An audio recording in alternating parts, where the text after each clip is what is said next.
Hello everybody and welcome to the Great White Sharpedo Pokemon channel. Today is another speedrun, except this time it is with Kangaskhan, a solo speedrun with Kangaskhan, Pokemon Fire Red. Please like and subscribe to the video, guys. I've put a fair bit of effort into this one. Hopefully you enjoy, and if you did, please leave a comment of some Pokemon you'd like me to use in the future. Alright, as you can see, I am picking my Kangaskhan. I decided to choose Charizard as the opponent. I haven't had to fight it yet, so I thought it would mix it up a little bit. And from the early game, we're going to have a bit of an advantage because our stats are quite good. We're not a starter Pokemon, we're actually quite a beefy normal type. And we quite easily dispatch of Charmander. And you'll notice that we actually don't have that bad of a run. Unlike Houndoom, where we really struggled at the beginning. Being a normal type in this situation, and especially heading towards Brock, I thought was going to be a bit of a challenge. But Kangaskhan actually learns Bite pretty early on. So we take on the rival for some more experience and Comet Punch our way through. And then we make our way through the Viridian Forest and pretty much destroy everybody there pretty easily. Having Comet Punch is really handy too, because there's a fair bit of attacks per usage, even though it's only 15 pp. So we head straight to Brock and take him down with some bites, which actually uses our special attack in Gen 3, but they don't really pose any challenge against us. And we have some decent defense as well. We've actually got good speed, good attack, and good defense. So it works kind of in our favor that they can't really do any damage to us at all. Onix has quite a weak attack anyway, as it is. So we pretty easily wipe him out and make our way through Mount Moon. Only took us 40 minutes to get through Brock, so I think Sharpedo was our quickest with about 37 minutes. I think Houndoom took a little bit longer. As you can see, we taught Kangaskhan Mega Punch and Mega Kick for a bit of boost. So I was pretty confident going into fighting against Misty, and learning Fake Out as well was a massive hand. Just being able to make the opponent lose a bit of health and make them flinch from the get-go. But as I found out, I tried to heal up, and Misty's Starmie is an absolute monster. Even like when I had Bite and I had Mega Punch and Mega Kick, I thought I had it, but I didn't. I lost. So I thought, stuff it. I'll take on Nugget Bridge, take on Rival, and we'll make our way back around once we've leveled up a bit more and try and see how we go. So we take out Pidgeotto relatively easily. And then the rest of the team really follows. Pidgeotto is really the strongest Pokemon at this point in time because Charmander hasn't evolved yet and really none of the others have. So Pidgeotto is really the only one to worry about, and having Sand Attack makes life a bit harder as well. But the rest of the team goes down pretty easily and we make our way back to Misty. And this time we're level 27. So you can see our early bird ability wakes us up very early after we've been put to sleep. And it's been 2 hours and 2 minutes, so we're a little bit behind Sharpedo at this point in time, I think. But we take on Misty nonetheless, and this time we are going to take her to a school. Being that extra 4 or 5 levels higher really makes such a difference, especially in the early game.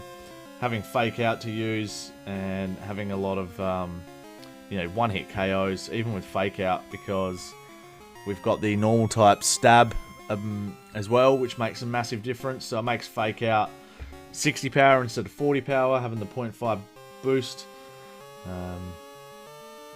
Starmie's pretty strong still, but we don't really have any dramas with it. We make our way down through the SSN, we grab the ticket, and then we get cut from the sailor or the captain, and we go down to Lieutenant Surge. We also catch a Diglett along the way so that we've got cut. And as you can see here, the SSN battle is really not any dramas at all. Fake Out almost beats Pidgeot in one hit. We're up to level 31 now as well. And we're about to learn Rage, but I'm not really interested in learning that at all. Rattatar's evolved into Raticate, and Abra has evolved into a Kadabra. And we obviously one-shot everything and make our way to Lieutenant Surge pretty swiftly. This takes a lot longer than what I was hoping it would. The puzzles this time actually took me like, I want to say about 10 minutes, and it was an actual waste of time, and I was actually getting a little bit frustrated because it honestly, I think I found the first electric lock like 5 or 6 times, and every single time wasn't anywhere near it. So I think about seventh or 8th attempt I finally got it, and as you can see, we took care of Surge pretty easy, made our way through Rock Tunnel, and then headed to the Rocket Hideout straight away just to get a bit stronger before we took on the Grass Gym. And didn't really muck around here. We sort of worked our way through and took out Giovanni pretty easy, even though we had the stronger Kangaskhan, which was nice. I'm a big fan of Kangaskhan, and I like that the Mega Kangaskhan's ability in X and Y was absolutely broken with Parental Bond. I couldn't, as you can see, I couldn't be bothered healing up. 3 hours and 42 minutes.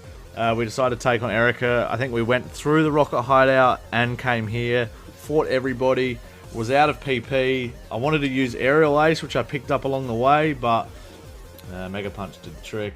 Thought I was going to one-hit KO everybody, and then we obviously miss. We get paralyzed, and this is where I thought it was game over. The Hyper Potion, I went for Bite, and I thought I was done, but we held on for the win. And then we move on to the Lavender Tower. We destroy the rival, because we are a long way ahead now in levels. Almost 20 levels above all of his Pokemon. And feeling quite confident. This is where the game really starts to get easy, no matter sort of where you are in terms of levels. So after 5 hours, we jump into Koga, and we beat the Snorlax, we work our way down, and as you can see, we've jumped to level 51, so we're quite strong. We've got some decent moves, and we're starting to build our way up. We've grabbed Strength as well, because it's 80 attack power and 100 accuracy.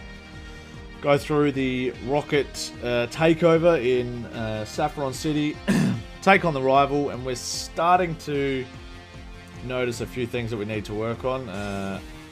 Getting paralyzed and working our way through some Sand Attack from Pidgeot was a bit of a pain, but we held on, healed up, and went straight to Giovanni, and pretty well whitewashed him. It wasn't too difficult at all.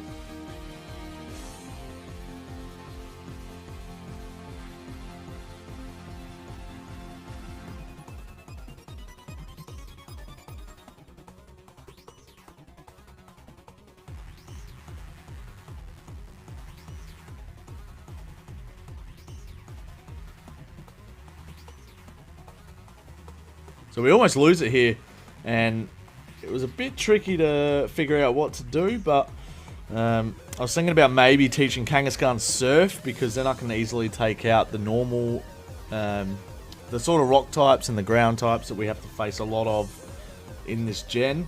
Then we move on to Sabrina and completely destroy her team. But yeah, I was trying to think of a good moveset to teach Kangaskhan for the Elite Four, and I think the best one that I could come up with was going to be Surf and Strength, even though Kangaskhan's special attack is actually garbage. But Surf, again, against Blaine helps. We're actually tracking pretty well. 5 hours and 55 minutes. We're a little bit behind still, but actually did pretty well. Surfed our way through the whole gym, healed up, and then came back in and destroyed Blaine pretty simply. Wasn't too much of a struggle at all. It was a little bit of a struggle not having a decent special attack, but having the offensive with Strength. The only downside is a lot of Pokemon from here on out for the rest of the game have the Intimidate ability, so having our attacks sort of downed at the start of each battle really hurts us with Strength. But as you can see here, we take on Giovanni, surf his whole team away, no real dramas here at all. And we do get the Earthquake TM from Giovanni, which is one of the moves that I end up using on Kangaskhan because of our decent attack stat as well. And I thought we could use it against some of the Pokemon in the Elite Four, as well as some of the Pokemon in the Victory Road. So we sort of continue to surf our way through. We get TM26, which is Earthquake, and then we run all the way over to beat our rival, who really actually catches up a fair bit. This is probably the first real test battle in the run so far, because the levels have caught up a fair bit. But as you can see, our moveset sort of allowed us, like we took on Gyarados' Hydro Pump and it barely even did a quarter of our health. So yeah, 6 hours and 55 minutes and we're at the Elite Four. We heal up and we just go in to fight Lorelei for our first sort of test run. We've got Aerial Ace, Surf, Bite and Strength. So I teach Earthquake to Kangaskhan from Aerial Ace because it's not really, there's no need for it that much. And then we actually go and get Ice Beam from Celadon City so that we can take on the dragons. That was the thing I was worried about. And I also taught Kangaskhan Shockwave. I should have done Thunderbolt because Shockwave didn't have enough power, and I forgot that our special attack was garbage. So we actually lose this first run, even though I'm quite confident that we can beat her quite easily. So I sort of just let the run die off and reevaluate our moves afterwards. We come back, and we've actually picked up Double Edge from the cave, which is a 120 power, 100 accuracy tackle attack that only hurts us a little bit. So I go with the Earthquake on Dugong, and then we go for the Double Edge just to see how much damage it would do, and it's a lot more than what I thought it was. And as you guys will notice throughout the rest of this Elite Four run, I do actually rely on the Double Edge a fair bit to finish off, but also one-hit KO a fair few Pokemon as well.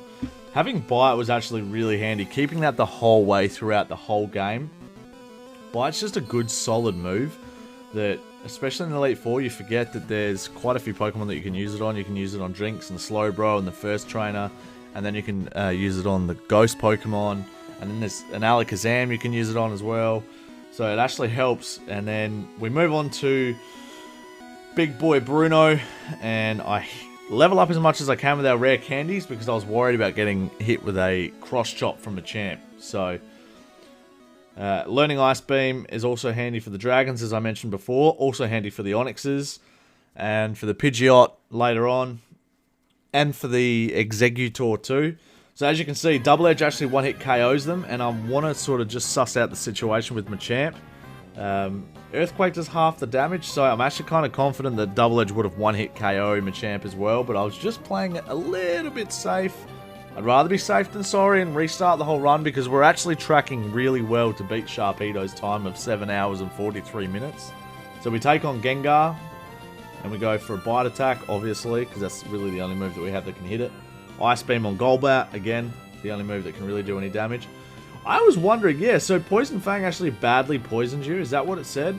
Because I noticed that the poison gradually increases a fair bit, and it freaks me out just here with Arbok, because it does a fair bit. Yeah, it nearly actually wipes us out, so Poison Fang, there you go, I learned something new today. It actually badly poisons you, or it's only in Gen 3, I wasn't sure. I know that Sludge Bomb doesn't, however, so we were all good. So we go for the Ice Beam, take another Sludge Bomb, full restore up again, and then we go for Bite. Now, as you guys know, items are allowed. I didn't specify at the start of this video, but I'm allowed to use items. I'm just not allowed to reset. So if I get to the champion and I die, I've got to go back through the Elite Four to continue having an accurate time, because I don't want to cheat and then reset and say, oh, I beat it in 7 hours and 2 minutes, when really it took me 8.5, that sort of thing. So we take on Gyarados, who actually is a little bit more intimidating than what I thought he would be. Aerodactyl is the same. I thought it was going to be a little bit more intimidating, especially with Hyper Beam, and then it only did about 40 HP. So we heal up again. We take on Dragonite. We go for Ice Beam, which I was sure was going to be a one-hit KO. He survives, hits us with a couple of outrages, and then we wipe it out again.